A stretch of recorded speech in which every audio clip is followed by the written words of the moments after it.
জানো, আমার মনে একটা প্রশ্ন। একটা গরিব মেয়ের সম্মান আছে, কিন্তু একটা গরিব ছেলের কেন সম্মান নেই? বাবা মা যখন একটা ছেলেকে বিয়ে দিতে চায়, তখন আমরা একটা গরিব মেয়েকে খুঁজি। কিচ্ছু লাগবে না, একটা ভালো গরিবের মেয়ে চাই। কিন্তু আমরা এই কথাটা কখনোই বলি না, আমরা মেয়েকে বিয়ে দেব টাকা পয়সা ধন দৌলত দেখে না, একটা গরিব ভালো মনের ছেলে দেখে।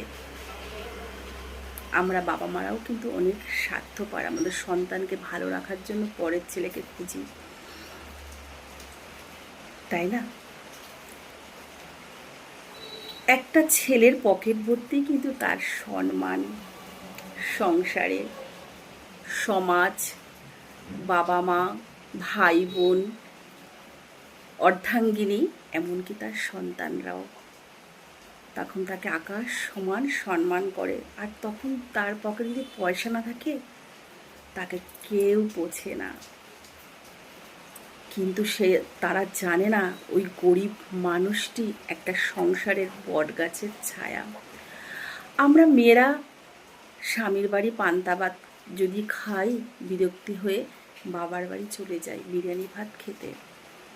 কিন্তু বাবার বাড়ির মেয়েরা 6 মাসের অতিথি, একদিন বাবার বাড়ির থেকে ফিরে আসতে হবে, তখন ওই স্বামীর পান্তা ভাতটুকু আমাদের মেয়েদের কপালে জুটবে না।